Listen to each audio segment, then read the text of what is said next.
We'll go ahead and get started here. Uh, Certainly is a pleasure to have each and every one of you here with us this morning. My name is Gary Larrowe. I'm the county administrator in Botetourt, and I have the privilege of working with an incredible staff. And you're going to see some of those folks this morning, and it's an exciting time for us. So one of the things is just wanted to welcome you to the State of the County address here in Botetourt. Thank you for coming, and we have the folks in person here, obviously, but we also have some folks online. So we're very, very eager to share the information and be able to let you know what's happening in Botetourt and what's going on over the past year. You know, we have elected, appointed folks here, as well as partners, investors, educators, citizens, and also visitors from outside of the community. And we've been holding the State of the County address since 2021. We've always been able to have some fun, reflect on what has taken place, and then also look forward to the future. And that is going to end up taking place today as well. Now, we are doing it just a little bit different than what we have before, and that was because of a dedicated individual. One of our board members took extra care in helping us to design and redesign how we're doing today, so that you'll end up getting a bit and a touch point of some of the employees and some of the different departments that are here. The person who ended up helping do that is none other than Miss Amy White over here, who's on the Board of Supervisors. And we certainly do appreciate that. So you'll end up seeing part of the talent of the team, and we're very excited to share with you. But before I go any further, I'd like to introduce the Board of Supervisors. Of course, that's who I work for, and I need to make sure and introduce them. And we actually have three members with us this morning in person. And so we have Mr. Steve Clinton, Board Chair, representing the Amsterdam District. Steve is sitting up here in the audience. Thank you very much, Steve. We have Miss Amy White, who is the Vice Chair representing the Buchanan District, doing a great job there. We have Dr. Max Scotthorn representing the Valley District. I was just on the phone with him, and he regrets that he couldn't be here. He has patients that he is seeing this morning. We have Mr. Brandon Nicely. Brandon sitting up here center, and also we have his sidekick, Gail, with him as well. So we're happy to have them here. And Mr. Walt Michael is representing the Blue Ridge District. Also, I'd like to take just a second to thank all those that have been involved in putting this together, and especially Tiffany Bradbury, who has led the charge and organizing and things of that sort. She also put together this pamphlet that you have in front of you about 2023 and about the year in review. And I would encourage you to take that and read it. It's got a lot of excellent information in it, and something that Tiffany had actually worked on a lot. There's also a couple other people that in the admin suite that I would like to recognize. One of them is Miss Lori Bess in the back. Lori is always the wonderful go-to person in our office for any and everything. And I know that she was here last night with Tiffany and with Mandy and some other folks, even setting up for this morning. And so we certainly do appreciate her. And also Mr. David Mormon. David is right here. David is Deputy County Administrator, and we certainly do appreciate him.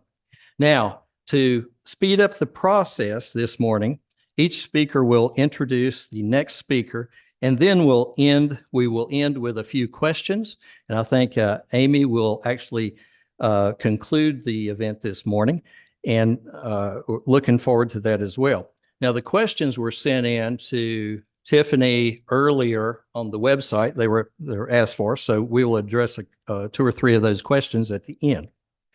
Now, I hope each one of you have filled up on coffee, you've gotten some goodies outside, and that you are ready to hear us go through a fast-paced review of 2023.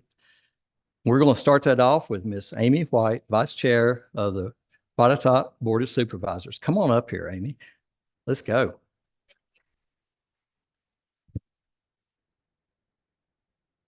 Well, good morning, everyone, and a warm welcome on behalf of my colleagues on the board. I just want to welcome you. I want to thank you for taking the time to come this morning to learn about our community, to learn about our county, and hopefully inspire you to get more involved and to dive deeply and enjoy all the things that Botetourt County has to offer. As the elected official up here today, I want to recognize my colleagues in the elected official world. There's a lot of us that live and work in the county. So let me go through a list of your elected officials and just thank them for what they do each and every day on behalf of all of us. We have some folks in Richmond right now, and Delegate Terry Austin and our state senator, Chris Head. Neither of them can be with us today because they are in Richmond working for our best interests. We also have Congressman Ben Klein, who lives right here in the county, who is working at the federal level to represent Botetourt County. Our constitutional officers are so important to our governance, and they are elected by you. They work for you. They're not employees of the county. And our constitutionals really do so much of the administrative work that is so important to the county operations. Our treasurer, Donna Booth, our commissioner of the revenue, Chris Booth, both work to send out those lovely tax bills that we all look forward to, and to make sure that they are accurate. You have representation and you have offices that you can go to with questions, with concerns, and that's really important to know, and they're elected by you. Also working for us to keep all of our records straight is our clerk of court, Mr. Tommy Moore, who is just, he's no stranger. I don't need to introduce him. He has done so much for this county for so many years. And helping us remain a very, very safe community and become safer each and every day are our other two constitutional officers, our Commonwealth Attorney, Mr. John Alexander. If you have not had the pleasure of meeting him and talking with him about his approach to the administration of justice, you really should. And of course, our Sheriff, Matt Ward, who was just reelected to another term. Matt has just done some amazing things while in office. I think they just received their accreditation, which is a continuing thing that they have to undertake and do. They just got full accreditation. And another thing that they've done in our Sheriff's Department is make sure that we have officers in all of our schools. Which is really an accomplishment for our county and for our school system. So I want to recognize those. Also, we have some appointed officials here today, and I want to recognize the entire group. The Economic Development Authority, the EDA, the chair is Mr. John Kilby. The vice chair is John Griffin. John Alderson serves on there, along with Jeff Emery and David Bryan. And also on that group that are in attendance today, Mary Beth Smith and Lynn Hay. Thank you to both of you all for your service on the EDA. And I also want to recognize our Planning Commission, which is appointed by the Board of Supervisors. We have a planning commissioner from each district. From Valley, we have the chair, Mr. Tim Lucas. The vice chair is from Blue Ridge, Sam Foster. Steve Kidd represents Buchanan. Dr. Beth Leffel is from Fincastle, and Tim Snyder with Amsterdam. So those are some of the people elected, appointed, and sometimes volunteerish, because this is a lot of work to make the things happen that you're going to see today. So I do want to recognize all of them and thank them, and I hope that you will join me in thanking them. So my first job as offering Board of Supervisor remarks is to say that the state of the county is very good. I am happy to say that emphatically. I believe that in all of my heart. I don't say that we are excellent. I'm a teacher, so grades are really important to me. I'm a lifelong educator. I didn't give us the highest mark because I think there's always times and things that we can improve upon. And after today's event, you're going to see the commitment to that continuous improvement. And that's what I'm most excited about. But let's face it, we're starting from a very good place whenever we envision improvement. So we are in a very good place in Botetourt County.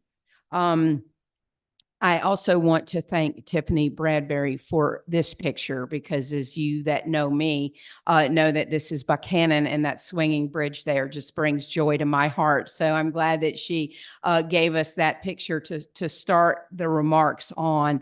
And I'm a lifelong resident of Buchanan. That's the James River running through there. And that just signifies to me some of the resources that we have to be so proud of. We have natural beauty, we have natural resources, we have commerce, we have that Main Street downtown area, very near and dear to all of us. And we are fortunate in Botetourt County that we have a diverse array of environments that you can find yourself in.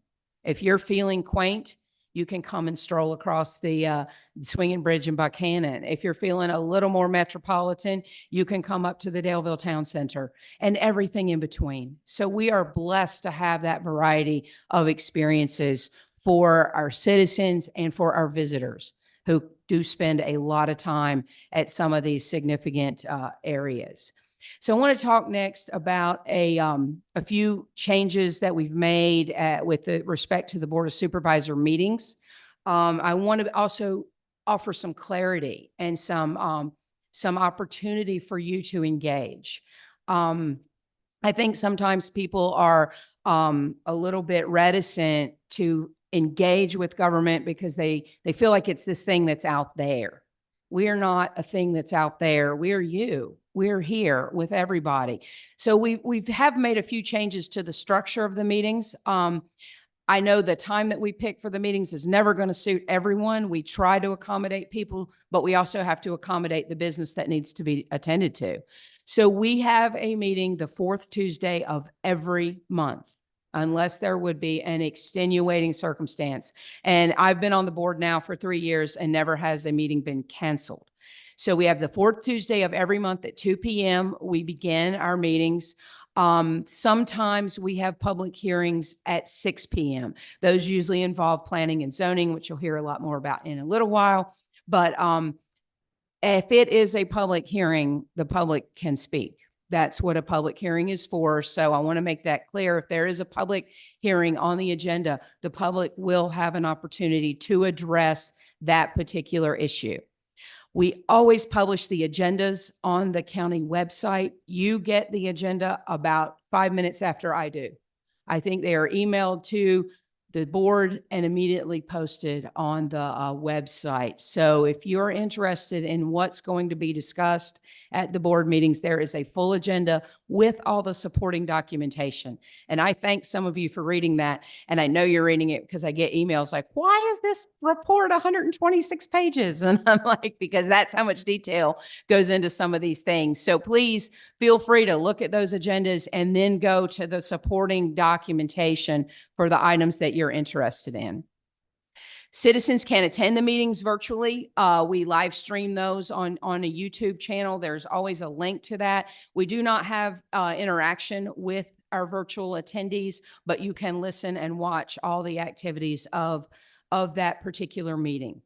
You can sign up to speak, and again, that's only in person. And one change that we've made this year is we do not want to limit public engagement. We don't want to limit your ability to comment on items that are being discussed. But what we found in the last couple years is that there were a lot of engaged citizens, which we applaud, but they were speaking on items that we weren't going to be talking about that day.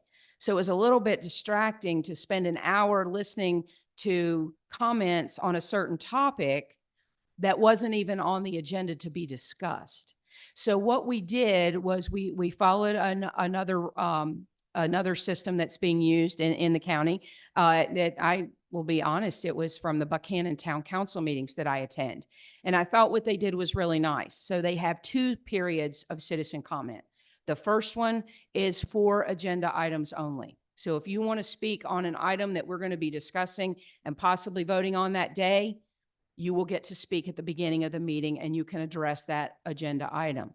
If you want to talk to us about something that's important to you, but is not requiring action that day, we have a second public comment period at the end of our meeting that you can talk about anything. So we hope that that allows us to be a little more efficient and a little more focused on the business that we have to take care of. But it also gives you a chance to talk to us about what's on your heart so that we can then plan and think and maybe discuss with you over the next month about these issues that are important but aren't requiring action. So I hope that makes sense to everyone. There are two opportunities for citizen comment: agenda items and non-agenda items. So I hope that that works to clarify that and opens up for more public interaction. So that's kind of how our meetings work. How do we balance growth? That is a hot topic, as you know, and I'm not going to take all the time today because I could spend the rest of the day here talking about this. But I want you to know, from the supervisor's perspective, we try to balance growth. There's a lot of discussion about what growth there should be, how much is too much. Nicole will talk a little bit about this when you hear from our planning officers a little while. But I want you to rest assured that we take these decisions very, very seriously. I personally am an agriculturalist. I live and work on a 6th-generation family farm. So I do have a heart for agriculture, and I do what I can to preserve agricultural activities in our county. And I think we have a lot to be proud of. Just in the past 10 years, we have revived the Botetourt County Agricultural Fair, which had been in existence long ago, maybe in the 50s. It went away. And when my children were involved in agriculture in high school and middle school, they did not have the ability to show livestock or participate in agricultural events in our county. We did all that in Rockbridge County. A group of parents and very involved citizens got together, and now we're on the 10th year of a Botetourt County Fair that is held every August, and we hold it on the fairgrounds in Buchanan. If you haven't been, I really encourage you to go to that. It is so exciting and such a fun 2 days, and we're already in the planning stages for next year. So if you want to get involved in that, see me after. We also have a really active farmers market. No, we do not have a permanent spot for that. I'm going to couch that with yes, yet, but we aren't there yet, but we have a very vibrant farmers market community. Sarah Melindy's here. She is one of our vendors and one of the officers on that board. We want to promote that, and I appreciate all the support that the county gives to that those activities. So we are agriculturally focused, and we do try very hard to balance our growth with maintaining our traditional agricultural identities. It's a complicated mix. I will be really honest. These decisions are not easy.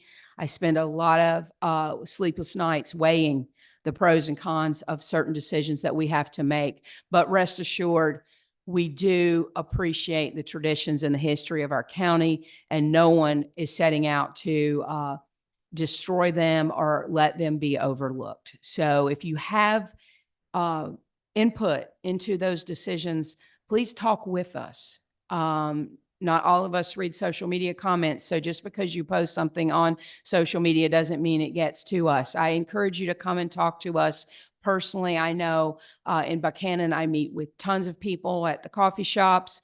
The school board representative and I have some open houses at the library to bring people in, and that's where you really have great discussions. So I encourage you to engage in that manner. So there is a lot of misinformation. We live in the age of information, and sadly, that means we live in the age of misinformation as well. To address that, the county has undergone some initiatives, and we're taking on some challenges to make sure that people are discussing correct information. Please don't believe everything you read. Be critical in your thinking and make sure that you are dealing with the facts as they exist. Seek first to understand, then be understood. We really try to get good, solid information out there. An uptick in our initiatives to do that, you can always go to the Botetourt County website.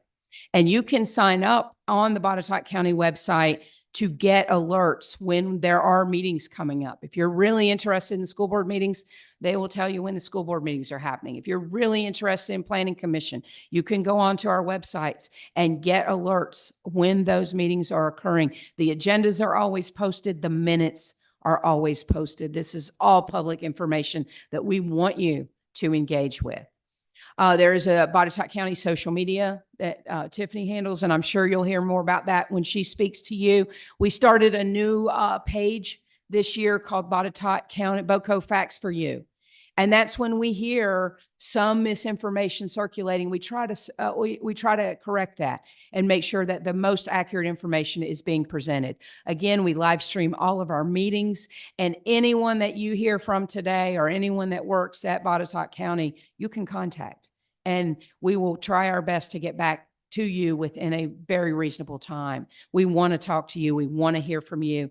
And we are committed to getting good information out there and to alleviate some of the anxiety that is caused by misinformation, because people really get worked up, and it costs them physically, it may cost them emotionally, and it might cost them financially when the thing that they got worked up with might not have been accurate to start with. So we want to alleviate that angst, and we really want our citizens to be well informed. We want you to be engaged, and we want you to be well informed. So those are some of the things that are at the heart of what we're thinking about as a board. I also, just again, back to my initial point, the state of the county is very good. We took a survey that was put out through the county, and we had over 550 residents that responded to this. And I just want you to read, I'm not going to read to you, but I want you to read the things that are important to our citizens. And we see this, we hear this, and we are doing our best to balance the needs of the community and the wants of the community, because that's really what it boils down to. What do we have to have? What do we need to support? And how can we balance that with the quality of life that Botetourt County offers? And I do believe that we have an excellent, excellent quality of life. So you'll hear a little bit more from me at the end, but right now we're going to switch up, and you're going to meet some of the faces behind the screen. I want you to see the people that are working so hard for you every day to help us meet those needs and balance those wants and those needs. And the first person that I am thrilled to introduce, I work very closely with Ken, both professionally. I do work at Virginia Western Community College, if you don't know that about me. And we do a lot with our economic development partners, of which Botetourt County is outstanding. So I work very closely with Ken McFadyen, and I'm very proud to bring him up here and let you see some of the great work that he is doing. Thank you all so much.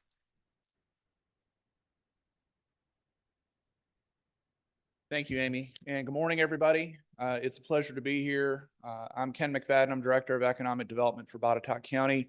It's been a pleasure to work in Botetourt County for the last 7.5 years. I'm in the 25th year of my career, and I've worked in, I think, 6 different communities, and the elected leadership and administrative leadership in Botetourt County is the best that I've seen anywhere, and that's 2 states and roughly 6 communities. So it's a real testament to the caliber of folks who work here and serve this community. And it's indeed an honor and a pleasure to be here.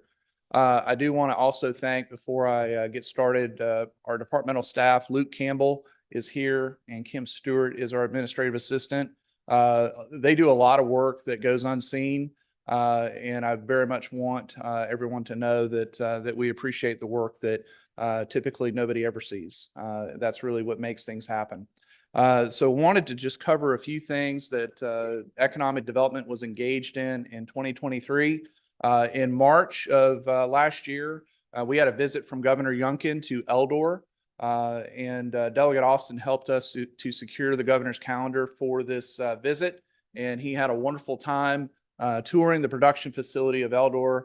For those who may not know, Eldor is an Italian automotive components manufacturer who announced their location here in Botetourt County in 2016, and it was a top drawer, top-notch tour of the facility. I know the governor was very impressed. He even took some time to shoot some hoops And for those who don't know, Governor Youngkin played NCAA basketball at Rice University. So that was a real thrill for the Eldor folks to have the governor play some basketball there at the facility as well. So that was a great visit in March. Childcare in Botetourt County, childcare anywhere in the United States is a very important topic. And we started working on childcare in 2018 with a phone call from Rose Jeter, actually, who lives in Buchanan and serves on the town council there now. And she asked, what are we doing for childcare? And while we think of it as a human service, as a family service, it's still also very much an economic development priority.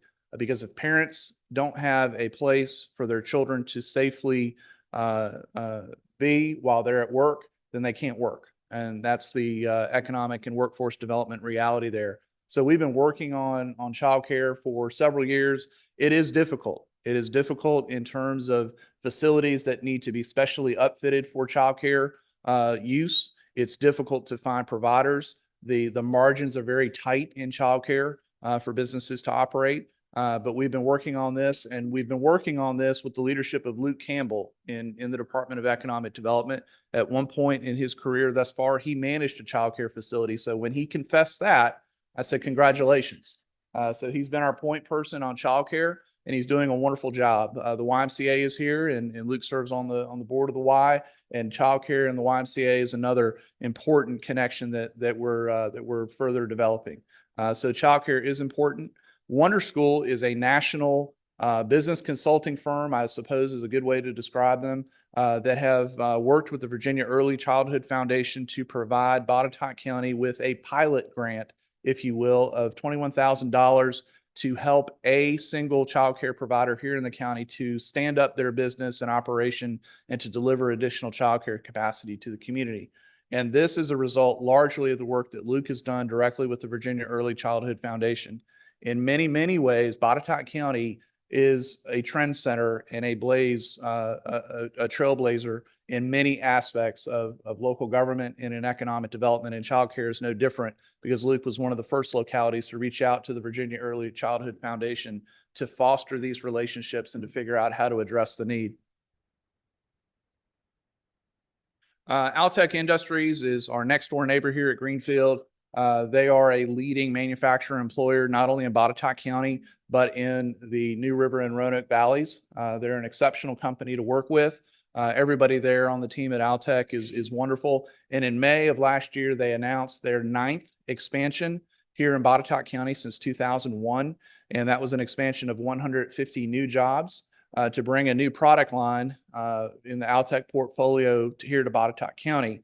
And when we think about jobs and capital investment and jobs announcements, those are one part that then are multiplied and carry through the economy. So if you think about 150 jobs, that's creating an additional surge of payroll being injected into the local economy, which then helps to pay restaurant employee salaries and grocery bills and homes, and helps realtors to sell homes, and helps contractors to build homes.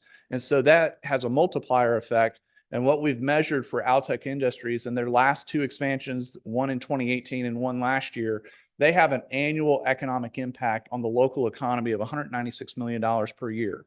And so that can't be underestimated. We've got to really pay attention to that economic impact. It's not just the jobs and the capital investment that happens with the direct announcement, it's the multiplier effect. And so we're very thankful for Altec, and they are an incredible part of our local economy.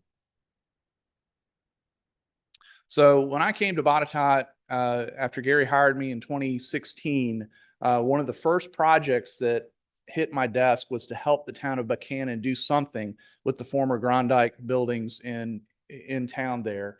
And their goal for those buildings was to attract a brewery. And this was 7 years ago. And in the last couple of years with Factory Flats LLC, that idea, that dream, that goal for the town is becoming a reality. And so 2 years ago, we approached the Department of Housing and Community Development for an industrial revitalization fund grant to fund a loan to the privately held property with Factory Flats LLC to help them with renovating the front building for a brewery operation. And so we were successful in securing that state grant.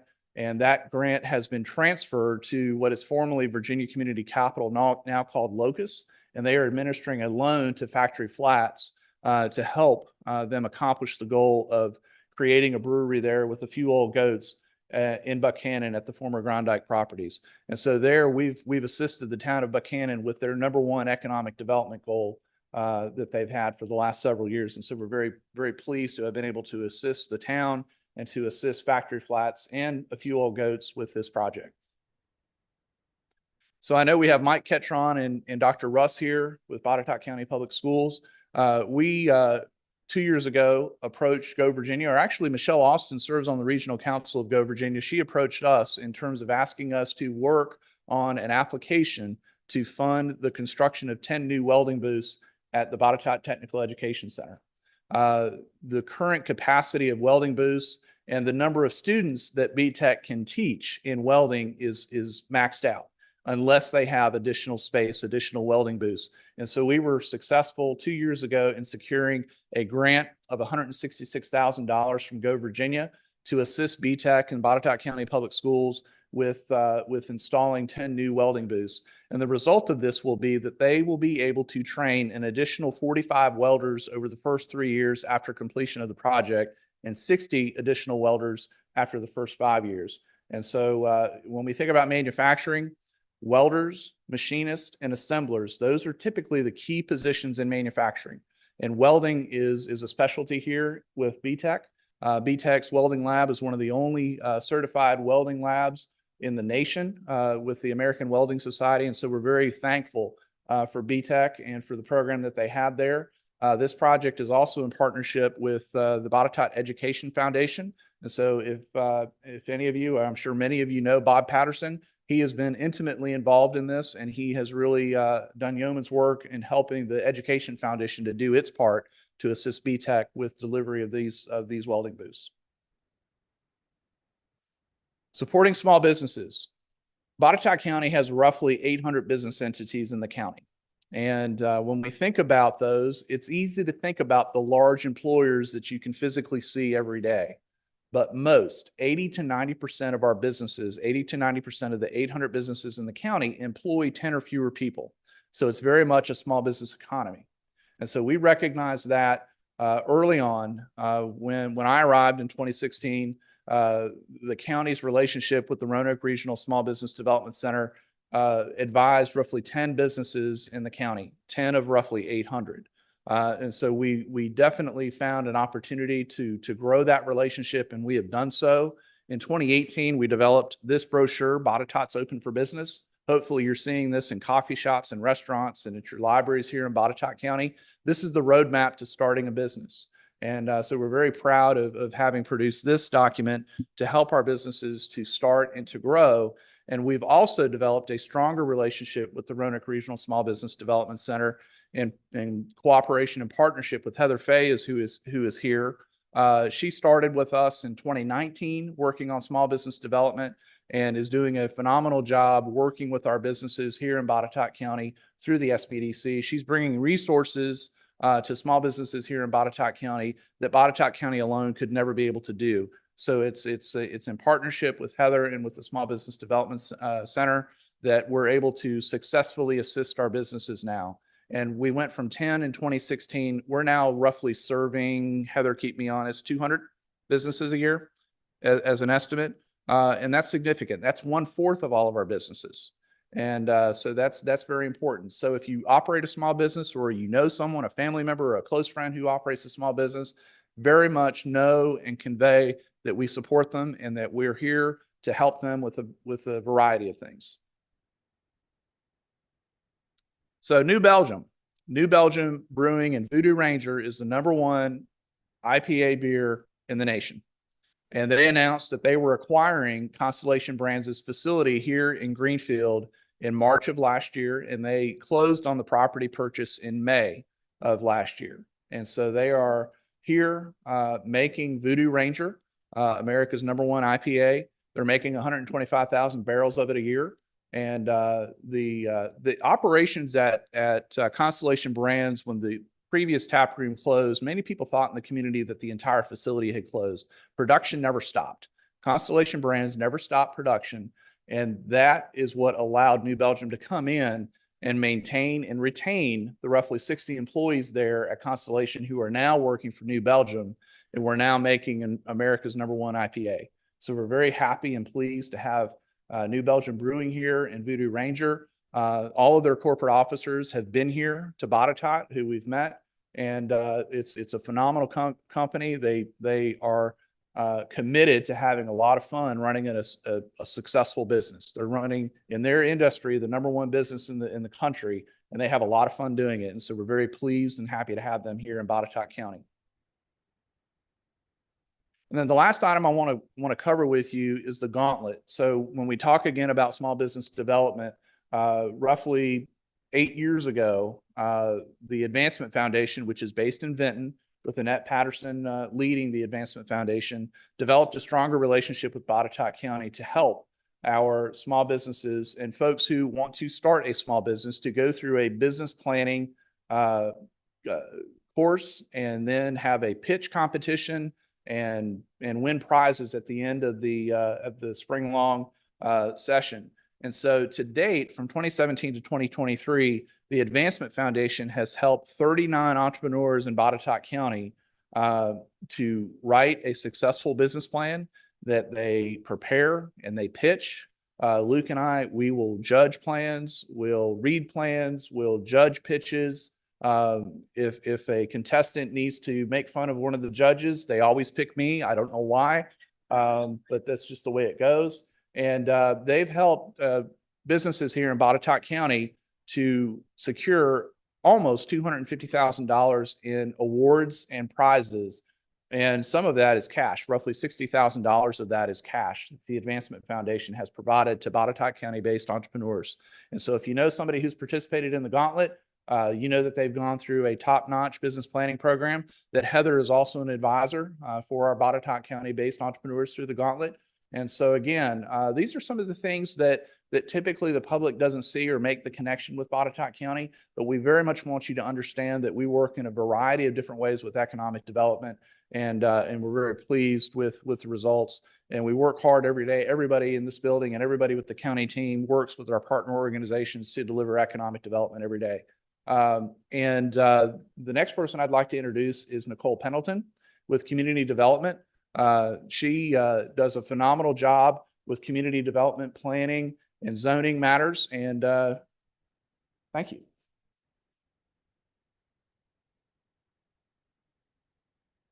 Thank you, Ken. Good morning, everybody. There's some pretty big act to follow.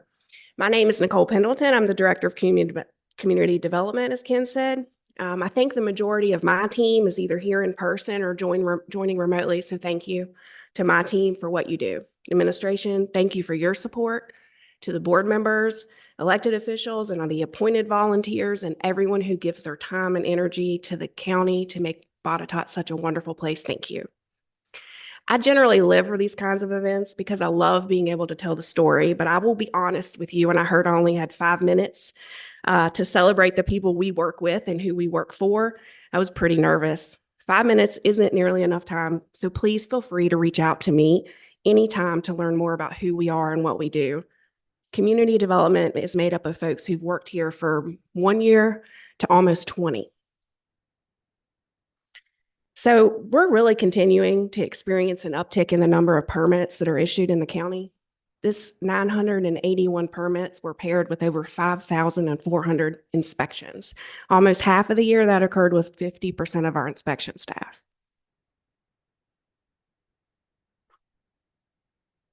I have a lot of info with a lot of data and only have 5 minutes. So our office is looking forward to doing an annual report of our own. And if you're like me and you like numbers, a good set of data, we'll get that. But there's probably a pretty good amount of you who don't necessarily like numbers as much as I do.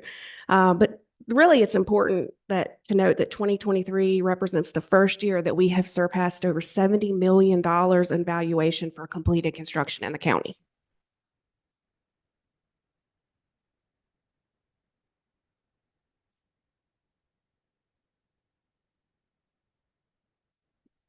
So these folks here, If you have ever heard there's a way to reorient your mindset, if you find yourself saying, I have to about something, you can turn that phrase around and say, I get to. These folks here and so many of my colleagues are the reason that I never say, I have to go to work today. I am blessed to get to go to work, to get to come here with some of the most compassionate, caring, and hardworking people. Every number that you see on the screen represents a relationship that my team has with multiple people, builders, designers, contractors, homeowners, business owners. The list goes on. This team here in this image is forging relationships through celebrating Building Safety Month, which is a new effort spearheaded by Building Official and Development Services Manager Mark Bowles, who's in the audience. Thank you.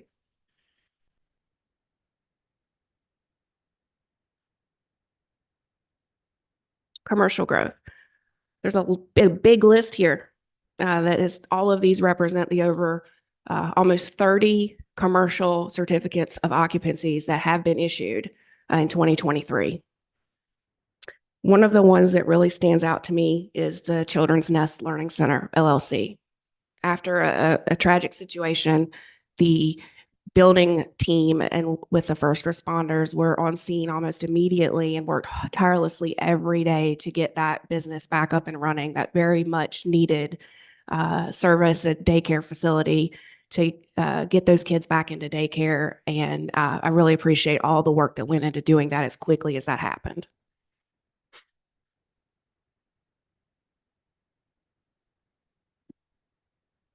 So in addition to those of you who are really familiar with the team and the projects that come before the Planning Commission and the Board of Supervisors, that's just the beginning of many projects.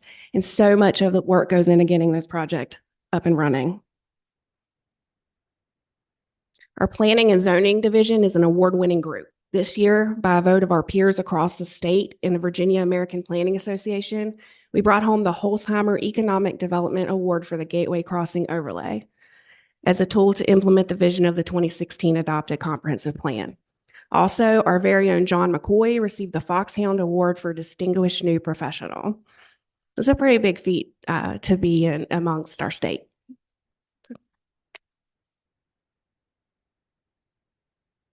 We also presented about housing in Botetourt at this conference, which resulted in taking our show on the road. So we presented online to a national group of folks, as well as the Virginia Rural Planning Caucus. For the first time, our zoning staff is 100% certified as either zoning officials or zoning administrators, taking classes and exams and requirements to stay up to date with best practices and new ideas. In their free time, the planning and zoning staff reviewed 187 project applications, 20 SEP requests, 12 rezonings, over 9 zoning ordinance amendments, and these numbers are just barely scratching the surface. Matt Lewis, our code enforcement officer, conducted over 500 inspections on his own. So about long-range planning. In 2023, we've been working to update the comprehensive plan, and that effort has been going on since before COVID. We've had multiple opportunities for community engagement. The most recent would have been the survey results that we did, which had over 306 responses. To follow that up, we have convened a citizen advisory group, which is made up of Botetourt residents from across the county with a diverse background in recreation, conservation, development, planning, and more. The final draft of the comprehensive plan document and mapping is underway. We'll be working to facilitate opportunities for public comment on that effort. So stay tuned for that in 2024. We also received a federal grant to develop a comprehensive safety action plan, which I think is first, at least in our department, to be working across jurisdictions on a grant with Roanoke County and the town of Benton to identify intersection and road segments with high crash rates. This plan will allow us to apply for federal funding to improve these locations. Last year, we applied for transportation projects worth nearly $67 million to improve the county's road network, providing safe pedestrian accommodations and improving vehicle efficiency and safety. We're also working on a study with our friends over at AECOM, projecting growth in transportation capacity needs so that we could be more successful and work harder to receive more potential grant funding.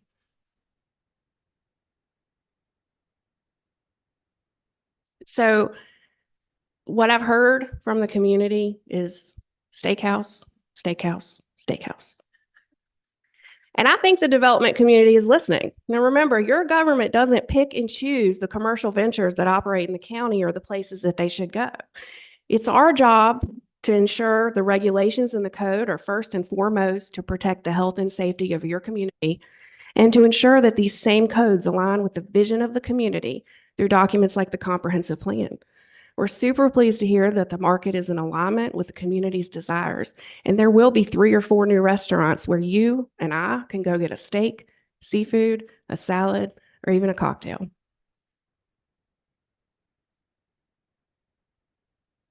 And I'll close with this. There's been a lot of conversation about the exit 150 area. And as you know, we're working with regulations and working with folks every day about the potential future. So this is an image from the September 23 community meeting that VDOT held, and it shows the realignment of exit 150. And so I would encourage you to check out VDOT's website about this project. But we have heard a lot about this area. So this really represents a part of the widening Interstate 81 widening project, 2 ramps at exit 150 being realigned and 1 removed. The southbound off-ramp will be realigned to connect with Route 220 with a new signal at Tinker Mountain Road. The estimated start date of that is fall of 2025. Now I am honored to turn this over to my friend and colleague, Ms. Mandy Adkins, Director of Parks and Recreation. Thank you.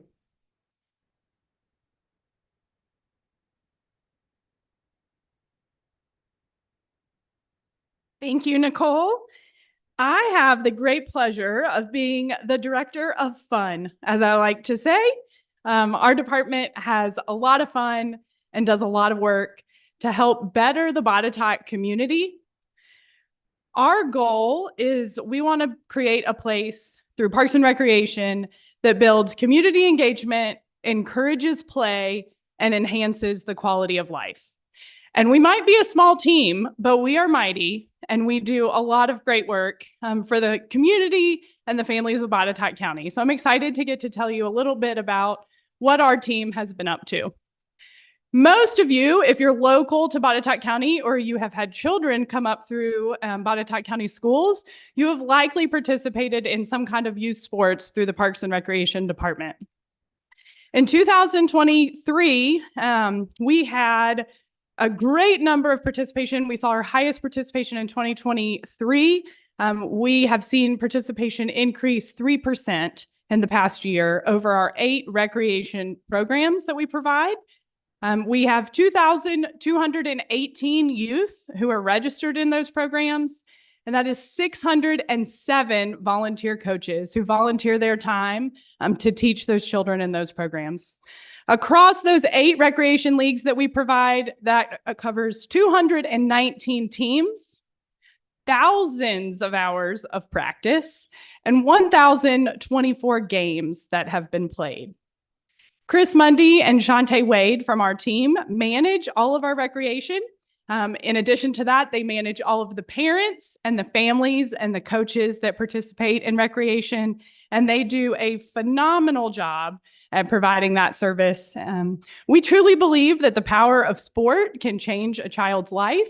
If you participated in youth sports in your life, you probably learned values like sportsmanship and teamwork and how to work well with others. Our goal is to instill that in our kiddos and help them to be lifelong learners and educated peers once they get into the working world. And we hope that they've learned some of those skills in their participation in sport. In addition to youth sports, we offer lots of recreation activities and services. This past year, we've provided fitness classes, self-defense classes, guided hiking trips, bingo, movies in the park, game clubs. And with the help of our friends from Botetourt County Public Schools, we were able to offer pickleball. Like Nicole hears a lot about steakhouses, I hear a lot about pickleball. We hear you. We are working on permanent pickleball structures and planning. But in the interim, my team came to me and said, we have this great idea. We can offer pickleball in the schools, in the gym. My team spent a whole day on their hands and knees painting pickleball, not painting, putting tape down, taped pickleball lines on the school gym floors And we offered pop-up pickleball. It was a great opportunity to meet a need in the community while we're working to fill the bigger need for a permanent structure. But big, huge thank you to our friends at Botetourt County Public Schools who help us provide all of these services through partnership with their facilities. Additionally, if you're not familiar, we also provide a great service to the community through our senior transit program. So Penny Firestone and Brian Abel are our two staff members who drive seniors to medical appointments and basic life errands. So we drive to hundreds of trips each year to provide seniors the transportation they desperately need to get to dialysis, to get to a medical appointment, to pick up a prescription, or to go to the grocery store. And without Brian and Penny, that would just simply not be possible. Many of you who are local probably remember the Botetourt County Fishing Carnival. This was a long-standing 20-year event that unfortunately took a pause during the pandemic. When our team came in 2021, we saw an opportunity to revive the event and bring it back, and we rebranded it, and it's now called BoCo Wild, and it will be in its third year this year.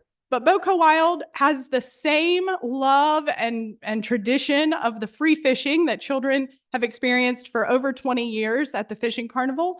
But then we've also added an element that creates an outdoor recreation festival for families and children.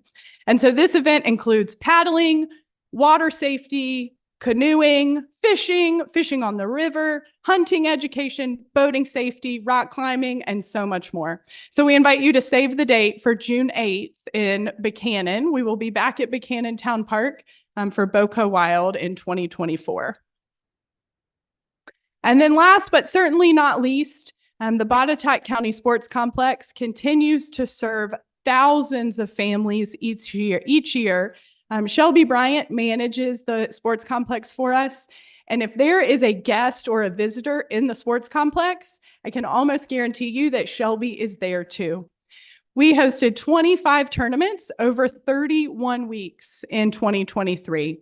That included 2 conference championships, both a regional and a state tournament. The sports complex was home to Roanoke College this year, and last year and this year due to some construction at their main home campus. And then throughout the year, we hosted about 258 teams and saw just over 9,000 fans come into the Botetourt County Sports Complex. So through Shelby and Jay, who manages the facility there in terms of the grass and the turf, Shay and Shelby do a great job at making sure that that facility is in pristine condition, and is, for a lot of folks and a lot of those teams who are coming in, they are not local to Botetourt County, and they're getting to see this great facility and the great view there. So we are excited for the year to come. We have a lot of exciting new programming that we're hoping to offer in 2024. One of the great partnerships that we have had is through the Botetourt County Libraries, who Julie will speak next. But we've partnered with libraries to be able to offer more programming and more services.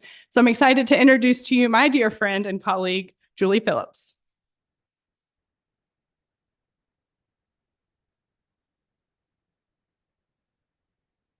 Thank you, Mandy. Mandy and her team are genuinely the team of fun. They have been amazing partners for us. We have partnered with them on Movie in the Park, fitness programs, bingo in libraries, more bingo coming up. We are just so thrilled to be able to work with them and all the other county departments. We have amazing people behind the scenes in Botetourt. I get asked a lot, why do we have libraries when we have Google?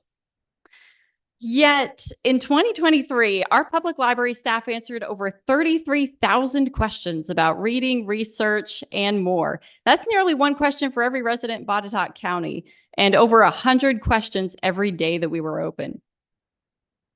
Last year, over 93,000 people visited our branches. That's more than 300 people a day that we were open. And that doesn't count all the phone calls, the emails, the casual interactions with our staff in the community. We're part of the community, so we see people every day when we're out. And the many people who use our digital resources without ever talking to us at all. They're just at home using stuff. Over 10,000 people attended library programs last year, and that's more than a 200% increase over the previous year. Checkouts of library materials increased last year by 20%. People love to read. Most of those numbers, by the way, are low estimates because you don't know how often we're answering questions and forget to put that hash mark down. People are using libraries more, not less, in the age of Google. Public libraries have evolved to absorb a broad variety of community needs. In 2023, Botetourt residents used our libraries not only for books, but also for meeting spaces. Supervisor White pointed out that she has met with the school board representative at our libraries, for example. We have had educational programs. People come for our notaries, test proctoring, free tax forms. It's that time of year, folks. And COVID tests, printing and faxing, genealogy and other research, public computers and 24/7 Wi-Fi, tutoring, hanging out in just a safe space, and even more. Supervisor White mentioned supporting agriculture. We have a seed library where people can come and get free seeds for their gardens. They can return those seeds if they can grow some more and then keep that library going. We have agricultural workshops and a garden club. Why do we have libraries when we have Google? Well, as we all know, on Google, on social media, and through many other channels, including the grapevine, we can find a lot of misinformation. And one of the key roles of a public library is helping people sort through the rumors, the misinformation, the disinformation, those are two different things, and find accurate and helpful information that give them the foundation they need to make good decisions in life. With 2024 heating up with politics, it will probably be even busier for our staff, but we're excited about it. However, the public library's greatest value is not just transactional, it's relational. A library is the very essence of community. So let's look at the human-centered value that the library brought to the community in 2023. In the past year, we saw a cross-section of the Botetourt community every single day. People with multi-million-dollar homes and people sleeping in their cars. People of all demographics, all types of abilities, personalities, beliefs, walks of life. We talked to farmers, nurses, caregivers, toddlers, teens, CEOs, remote workers, factory workers, students, homeschool families, retirees, job seekers, truck drivers. We see all of these people. We listen to their stories and we hear about their lives, their successes, their dreams, their heartbreaks, their fears. People trust us with very personal information. In September 2023, we asked people to finish this sentence. My library helped me, ... And here you can see a representative sampling of the types of things people said. My library helped me make friends, meet people, open my mind, feel like I belong in the community, talk to other people, have conversation with like-minded individuals, understand people I disagree with. Is there anything more important in this day and age? Understand myself. Add value to my life. Find a sense of community and a place where I could fit in. And I think one family's response summarized it very nicely. They said, at first, the library was only about finding books and movies. Then we got to know all of you, got involved in groups and events, and now the library is so much more to our family. It's community. So take a look at what these people said. We expected them to talk about the things that we were helping them with, the things they were coming to us for in the first place.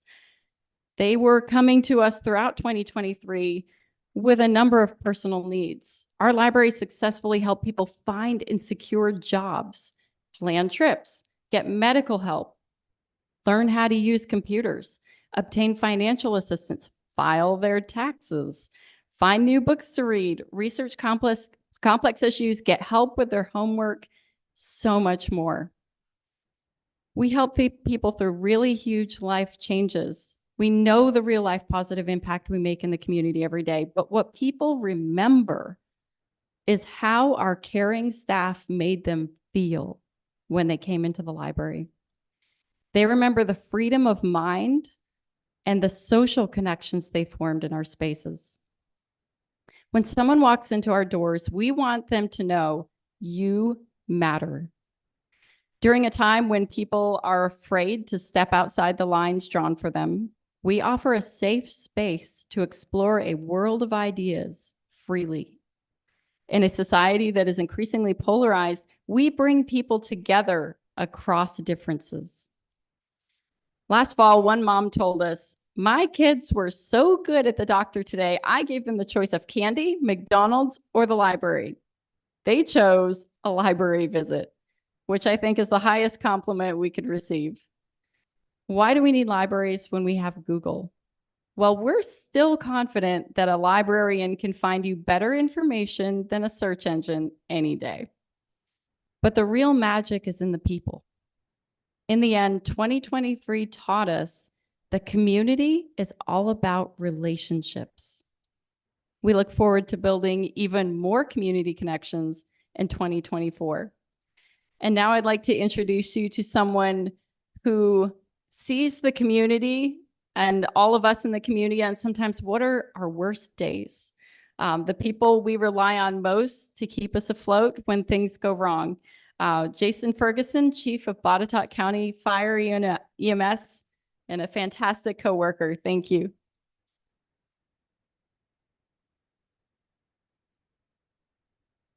Good morning and welcome, everybody.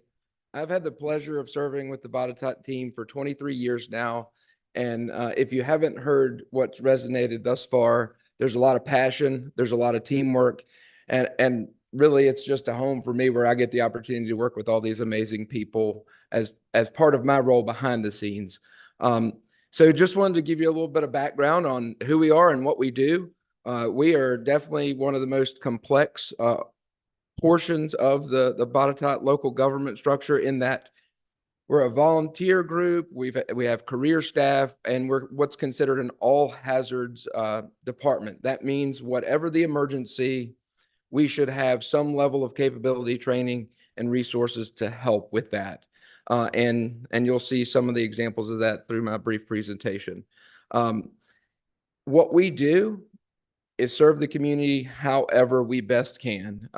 What you see are just a couple of photographic portraits of evidence of that. Everything from handling emergencies on our trail systems, because certainly people slip, trip, and fall, but also just have a regular medical emergency. We have to be prepared to hike in, handle that emergency, and really be the mobile emergency room out in some of the most rural areas of the county. In addition, one of the things that you see there, a picture of a couple of our providers in those light blue shirts during the pandemic.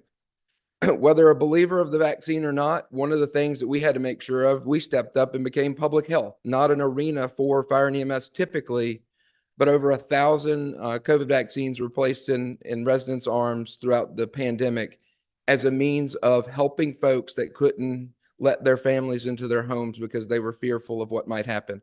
Our eldest resident was 103 years old, and they received their vaccine on their birthday. So really proud moments of what we do in the community that does not involve lights and sirens. It does not necessarily involve a 911 call. Sometimes it's just finding ways to be more helpful during non-emergent times to establish relationships and really step up for the community. So some examples of the services that we provide. Obviously, we provide basic and advanced life support. Again, we're that mobile emergency department. I will tell you, one of the things that has changed over the past 3 years that you may or may not have noticed, we do not handle every emergency with red lights and sirens. An ambulance may show up at your doorstep with no lights flashing, and that's because we have a very advanced emergency medical dispatch protocol in our 911 center with the sheriff's office, and we have medical direction that is active with us daily. We have a local emergency department physician that's part of our team, and she is very hands-on with our staff and making the right calls based off of medical evidence. So sometimes there's red lights and sirens, sometimes there's not. There may actually be a basic life support ambulance that shows up with an EMT that's triaged to handle the circumstances, and other times it's a paramedic.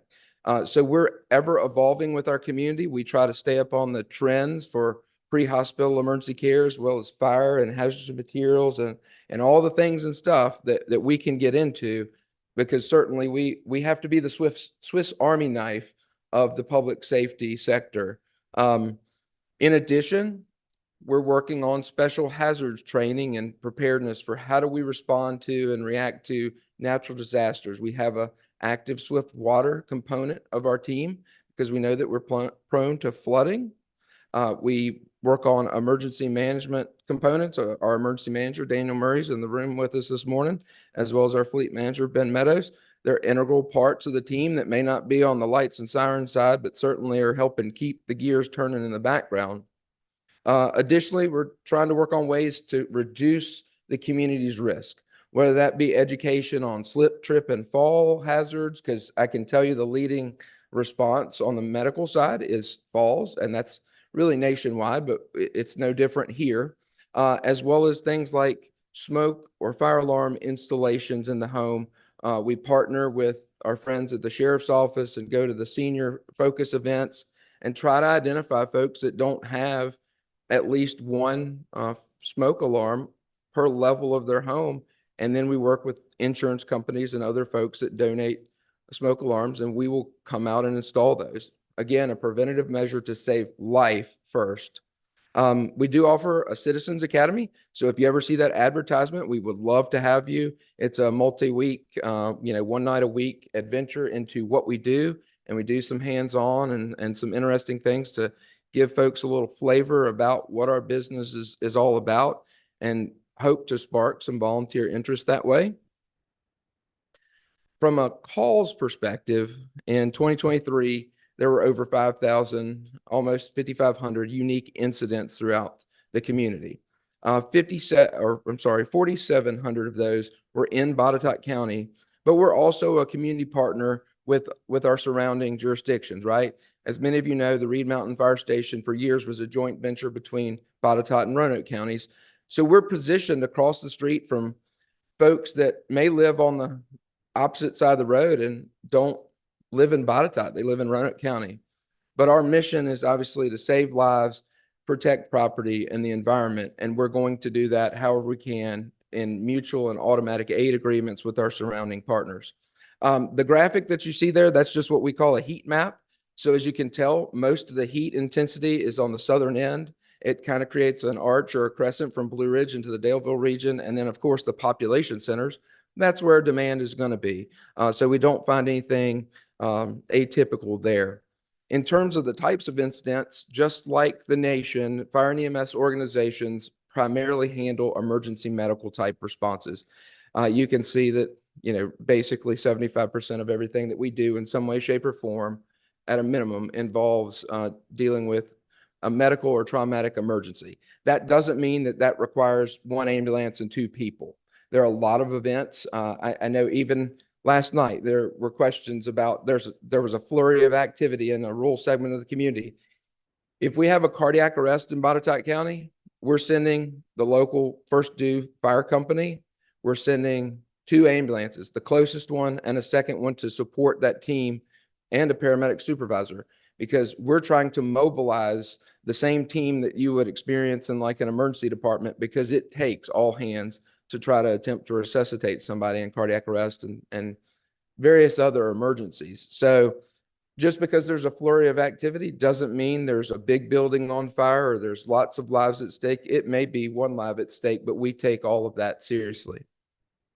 As far as fire type incidents throughout our community, most of our fire service is handled by a volunteer workforce. We do have 1 career staff fire engine out of the Reed Mountain Fire Station. We collaborate and work together. We're an umbrella agency, always coordinating with our volunteer friends, trying to provide the best service with their availability and with the workforce that we have. So you can see the predominance of our activity is going to be the Troutville Fire Department, which it is. They serve the Daleville community. They serve a large segment of the interstate as well. And the engine 7 there on the end, that is the career staff singular truck activity. As far as our ambulance crews go, you can see quite the activity. The Reed Mount, and my apologies, they're labeled by number, but really the 7, the Medic 7, that's the Station 7 out of Reed Mountain. That is our highest volume truck with over 1,800 calls for service and over 1,100 transports to an area hospital. Botetourt is unique in that we do not have a hospital inside our local government boundaries. We're one of the only, I think Craig County would be the second in the area. Everybody else has a facility, and that can make it easier or quicker to get people to the hospital and turn the trucks around. So our average trip, loaded miles, if you will, from the time we pick a patient up to drop them off at the hospital is 20 miles. And it's been that way for well over a decade. We track that information and know how long it takes us to turn a call, which is about 2 hours from the time somebody calls 911 till the truck's back in the county and available for service. So a lot of demand, and these trucks, we're burning the wheels off of the ambulances, but it's because we're out serving the community.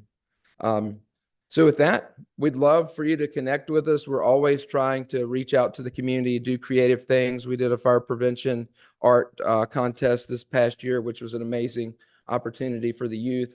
I've already been talking with some of our partners this morning about how we can engage with the youth through some other public schools activities and so forth. So thank you for the time and thanks for being here. And I do get the pleasure and honor of introducing the MC this morning, Miss Tiffany Bradbury.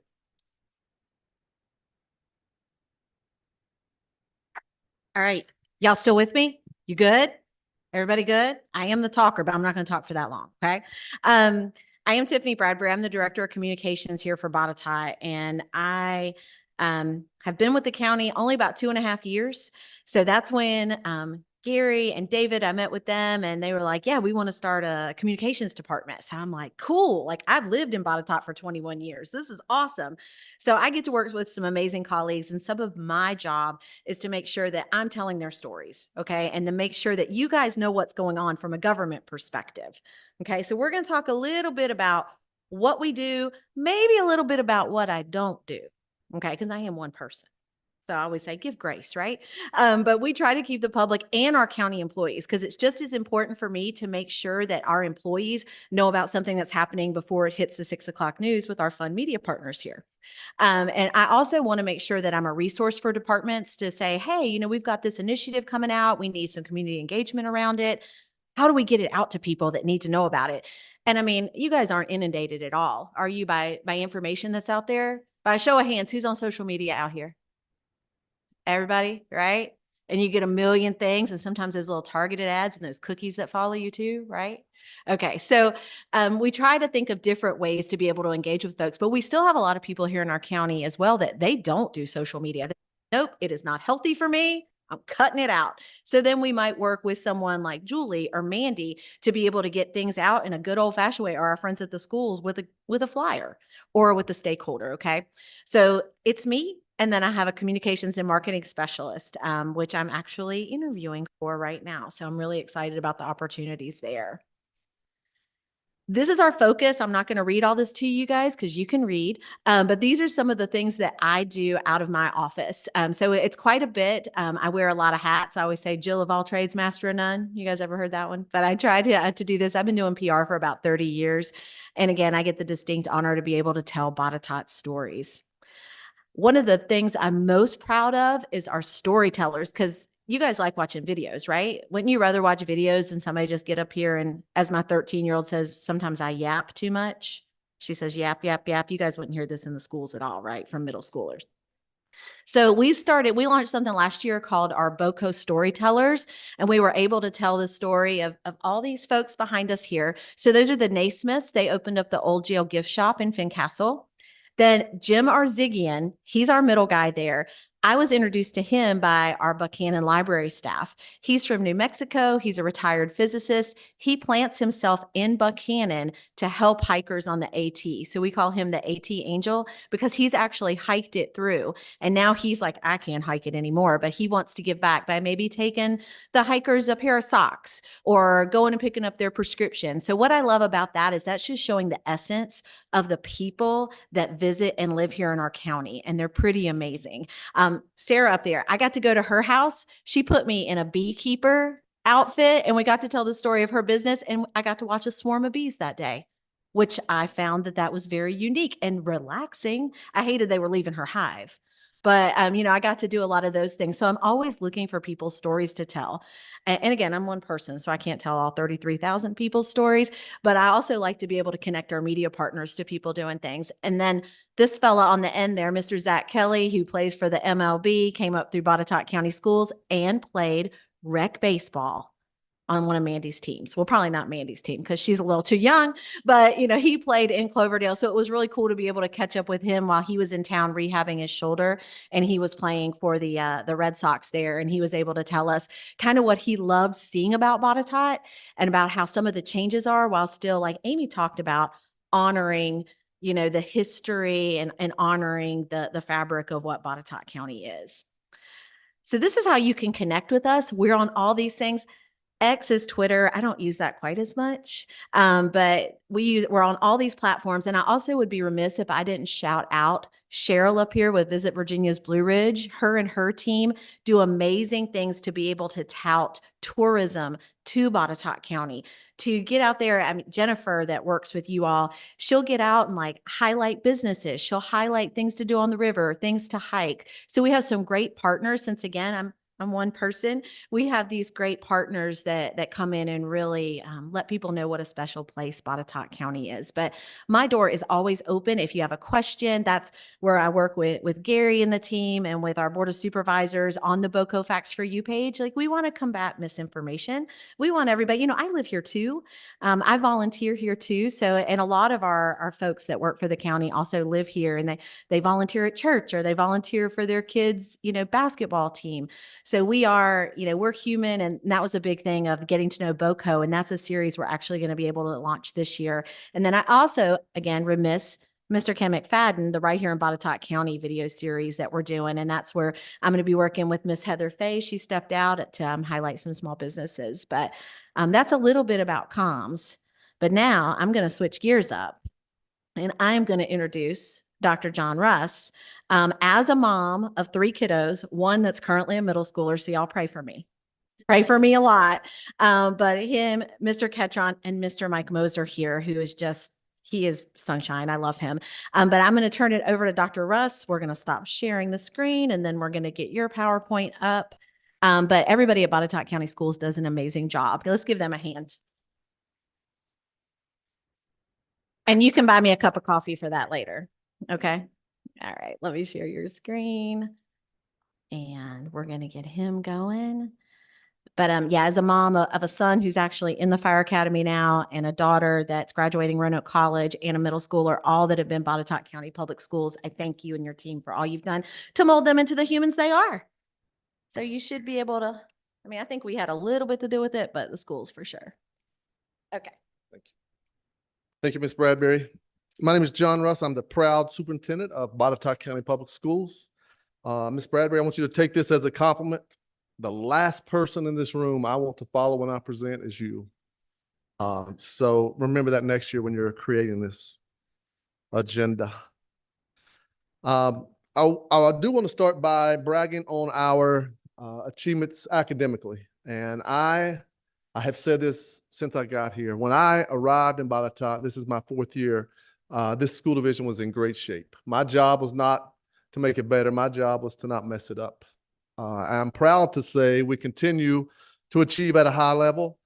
This past year in state testing, and I will admit this publicly, I'll admit this anywhere, I'm not a fan of state testing, but that is how we're judged. So these are the numbers I'm going to brag about when I have a chance to talk about us. Overall in the state, we rank 7th in reading and 4th in mathematics. Those numbers are based on 132 school divisions. So that is a great achievement. We couldn't do this without our teachers, our administrators, and by far without our parents. So I want to thank our parents publicly for what you do and for getting students ready when you send them to school. And I am a parent. I have a 4th grader at Greenfield, so I'm going to take some of that credit. And our graduation rate is 94.7%. That's about 3% higher than the state average. So that is a great point to highlight as well. we are a strong division when it comes to academics. I do want to recognize a few individuals. The librarian at Central Academy Middle School, Ms. Timer, in November was recognized as the Kiwanis Educator of the Year. And in this picture, you'll see Ms. Lynn Bolton. She is a member of the Kiwanis Club and is also a former educator at Lord Botetourt High School. I also want to recognize Mrs. Jane Wolf. Ms. Wolf teaches mathematics at Central Academy Middle School. She was selected, so each of our buildings has a Teacher of the Year, and then we select a Division Teacher of the Year. If you'll remember, year before last, our Division Teacher of the Year was also the Region 6 Teacher of the Year. But that competition is still underway. So Ms. Wolf will continue as our Division Teacher of the Year and will be considered for Region 6 Teacher of the Year. But we're proud of her and all of our school teachers of the year. One of our shining stars in Botetourt County Public Schools is our Tech Center. When I'm not in a group of people who knows a lot about BTech and who's really responsible for it, I will take the credit all day long.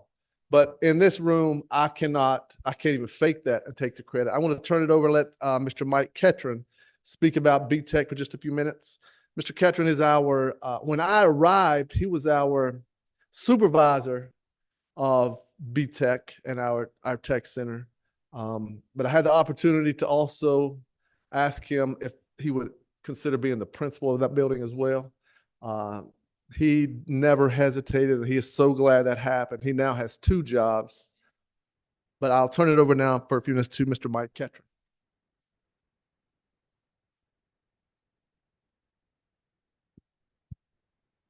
You're so much taller than I am. So, now I'm Mike Ketron. I'm the supervisor of career and technical education for Botetourt, and I always like to give a quick report on BTech. I need to go to the next slide. Spacebar. Okay. BTech is, in my mind, it is the primary workforce development spot for Botetourt County. And I work very hard, and our staff works very hard at maintaining that. One of the things that I'd like to highlight is that even though in our school division over the past few years, our overall enrollment in the division has declined, the enrollment at BTech has steadily increased. And that's a testament to my staff and the teachers there and our programs at how well we do. I know that next year, we've already done course registration for next year, and I currently have over 700 primary requests for classes at BTech. So that is an excellent point for our students and our programs. A couple other highlights over this year. Altech, which is one of our business partners, they had a program called the Altech Innovation Challenge, and they offered it to all schools, in the secondary schools, where that students were to come up with a problem in the community and then develop a solution, a STEM-based solution. And they gave a presentation. They had to do a professional presentation to Altech in order to win an award of $10,000 in order to implement their solution.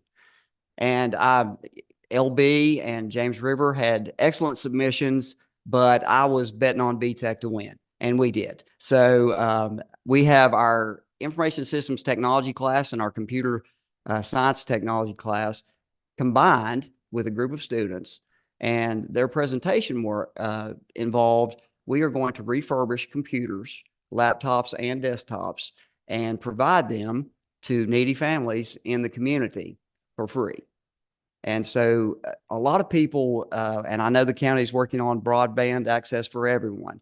A lot of people, once we get the broadband access, people have to be able to afford the equipment to access that. And if they can't afford that, BTech is going to provide it for them. And so we take donations of computers and we refurbish them, and we are going to work on a system. The students came up with all of this. I had nothing to do with it, but the students have developed a system to deliver those computers to needy families. So that's one of the things that we're doing.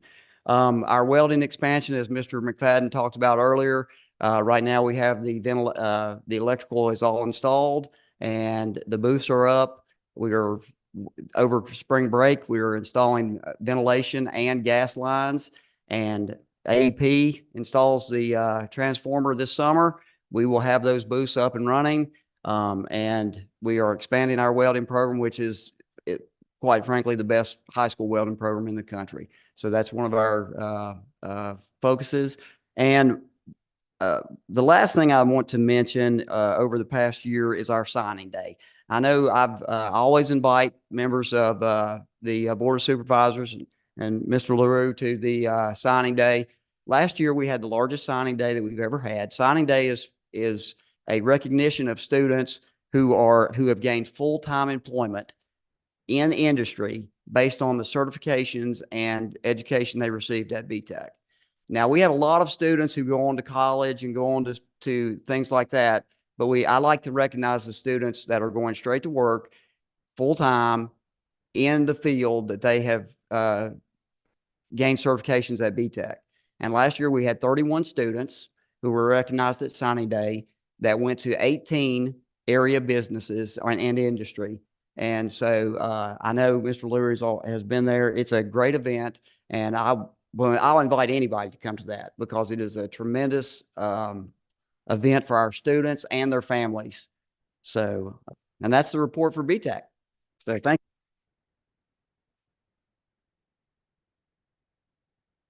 Thank you, Mr. Ketron. And he does do, I don't brag on him very often, but I probably should. He does a great job with BTEC, and he does truly have 2 jobs, and we still keep piling it on. But I told him, when you get a job or 2 jobs and you do a really good job, you've messed up because we're just going to keep bringing it. So he is an asset. Last year at this time, we were talking to you about completing our strategic direction. Mr. Mosier when he talks about this strategic direction, if you're familiar with school divisions, strategic plans or strategic directions usually are a 200 to 300 page document. When we completed ours, it was a 4-page document. The 3 highlights from our strategic plan, we have a focus on every student, every employee, and every learning environment. I'm going to talk about each one of those for just a minute and give an example of what this strategic direction has led us to do. We conducted a survey in our process, and one of the things that come up was people felt like we needed to teach our students more real life applications, more real life stuff. Things like changing a tire, keeping a checkbook, and I know all of you probably use electronic banking. Some people, including myself, still keep a check register, and I still use electronic banking too, but things that we do in real life that you don't get in a regular classroom, we have included in this real life program. Once we rolled it out and it became a part of our plan of studies, the classes filled up. There was overwhelming interest, and the classes are full now. We have it at both high schools. I've had the opportunity to visit both programs, and they're doing some really great things. We'll continue to work, look for ways to incorporate real life and world learning experiences in our academic programming. And our commitment to every employee, central office, admin, and I can't take all the credit for that. I have to give it to our assistant superintendent, Dr. Womack, and our finance department, Mr. Brandon Lee. They worked together to offer all of our employees, no matter what, if you're teaching, if you're an admin assistant, if you're an instructional aide, if you're a bus driver, doesn't matter. If you have an idea and you need funding because you want to offer our students an outside the box learning experience, you have the chance to apply for one of our SPARK grants. SPARK stands for Supporting Proposals for Achievement, Resources, and Knowledge. There are some great examples of people who have applied. I'm not sure they've been all granted or told yes or no yet, so I'm not going to go into detail about those. But it's a great opportunity for teachers to get some funding to do something a little bit different than what they normally do in a regular classroom. And then to address every learning environment, we organize a facility and efficiency task force to look at our facilities and our schools. The primary focus was to make sure we're operating at an efficient level. We have schools, several of our schools aren't at full capacity. Actually, none of them are at full capacity. We have several that are at low capacity. So what we're doing is looking at options throughout the county with all of our buildings. And the goal is to provide a safe, modern, and learning-focused environment for all students. And I'll speak a little bit about task force meetings that we have going on in just a few minutes. We do have an extensive capital improvement plan. And if you log onto our division homepage, you will see this. What we're doing with this is informing the public of how far we are along with, first of all, what projects we're working on, and then how far along we are in the process. This slide shows where the difference between this time last year and where we are now. And as you can see, a lot of those projects have been completed. Our school board has approved our current capital improvement projects. If you will look on our website, all of those projects are on there, and we'll show you the progress we've made or the progress we're working toward. Once you go to the Botetourt County Public Schools website, if you'll scroll down just below this, there's a lot of information, a lot of important information that you can get from there, and that Gantt chart being one of them. Once you go there and like I said, you'll find a lot of information, and it's accurate. Please don't get your accurate information from social media, because I promise it's not on there. If you're going to get accurate information, go to our website. And then once you do, if you have questions about anything on there, please give us a call. I may not be in the office when you call, but I promise I'll return your call. Some things we're looking forward to, as I mentioned, we are finishing up a series of town hall events. We've had 4, we have 2 more left, one next week and one the week after. I don't have the dates memorized, so I don't want to give you dates. If you go on the website that I just mentioned, they're on there, on the first page, right, Mr. Mosier? But these town hall events are to give the community an opportunity to talk about what is our plan for our schools.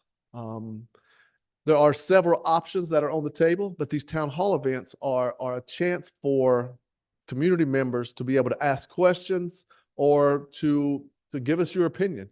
I have to say the 4 we have had so far have been fabulous.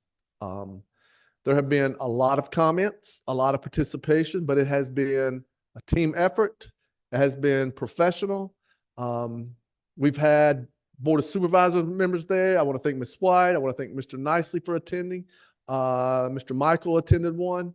But like I said, we have 2 more left, one next week, the one after. And you don't have to live in that district. We've planned them by district, but anybody can attend any of those.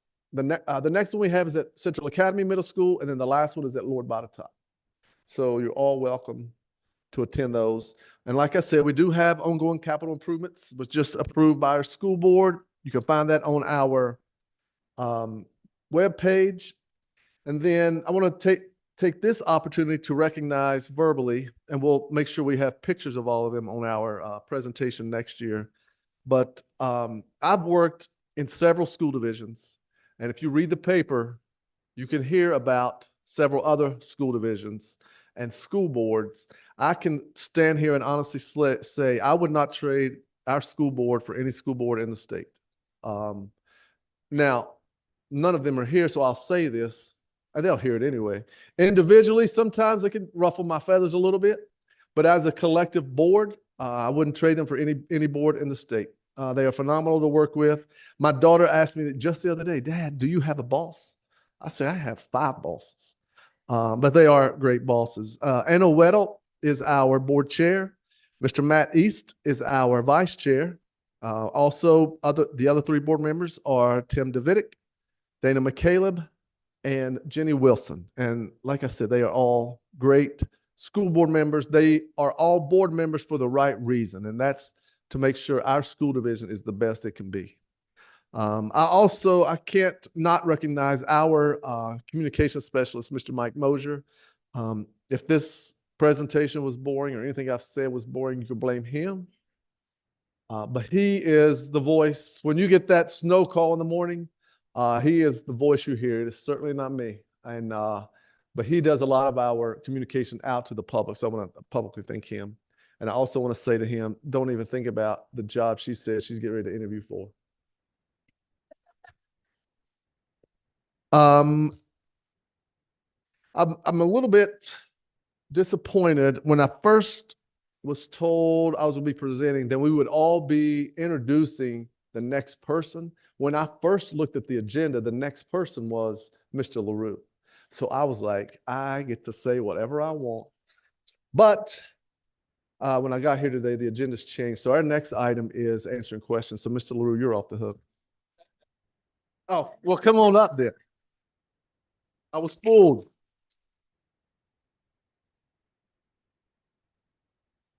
Oh,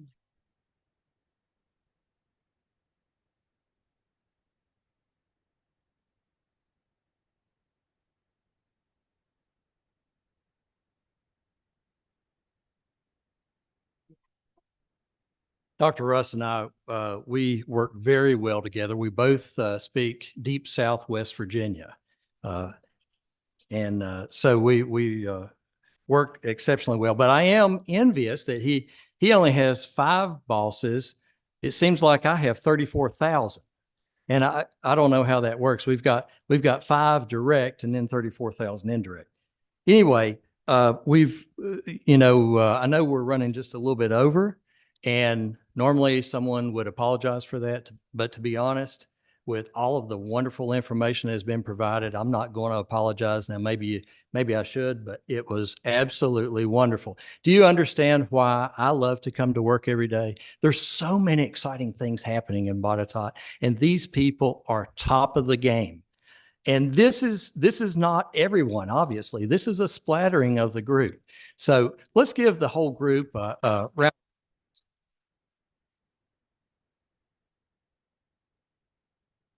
So I'm going to go through the questions that we had. I think I can get through those fairly quickly, and then we'll turn it back over to Ms. White.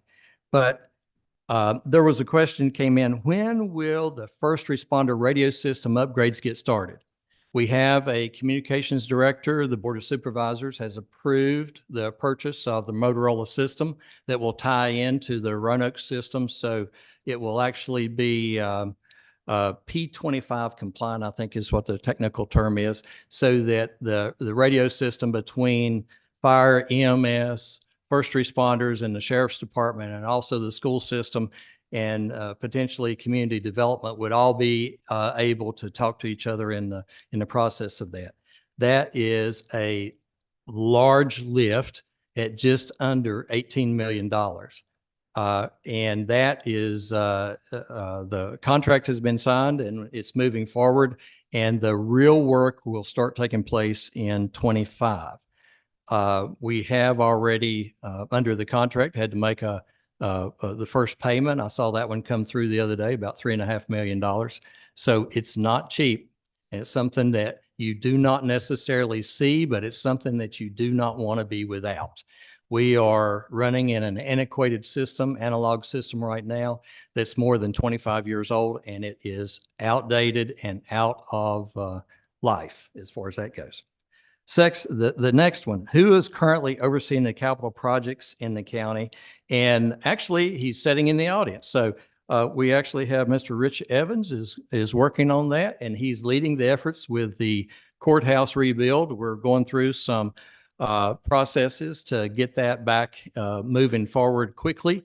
And so Rich is very attuned to being able to make that happen. He'll also be working on some 911 center development and some other projects that we have lined up for him in the near future. So that's really appreciate Rich being with us.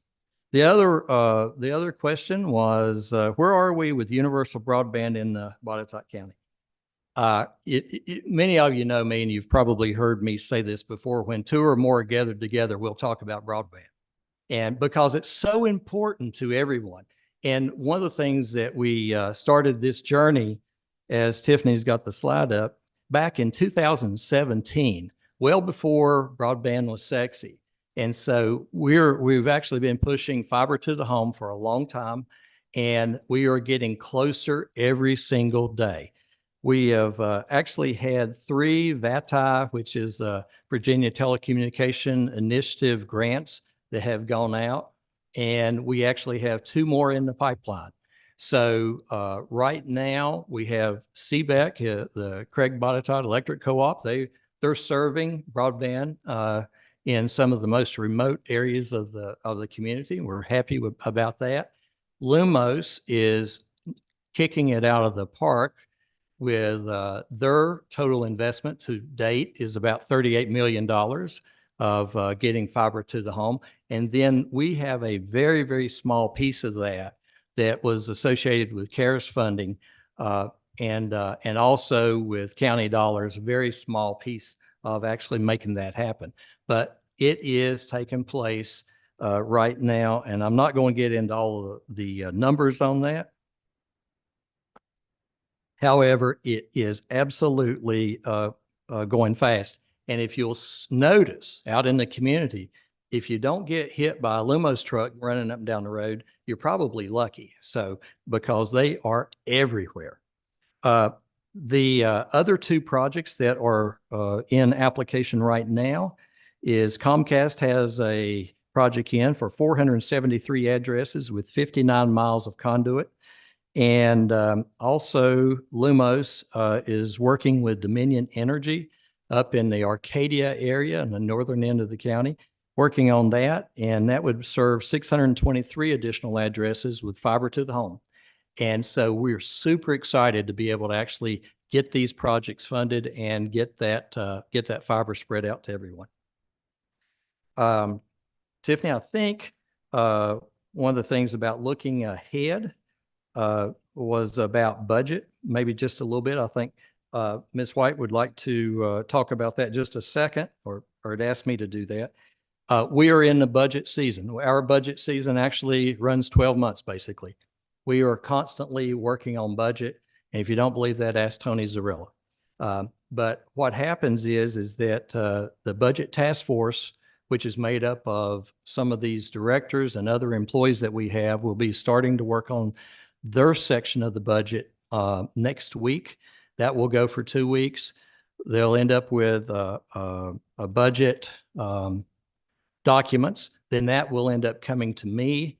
Then it will go to the budget subcommittee, which the budget subcommittee is made up of 2 board members, which is Mr. Clinton and Ms. White.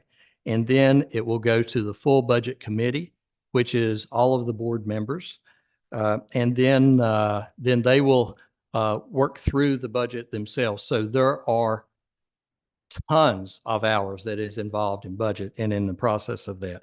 Just wanted to let you know. Also, one of the things that that has happened is that Botetourt has had the Certificate of Achievement for Excellence in Financial Reporting from the National Government Finance Officers Association for 16 years in a row.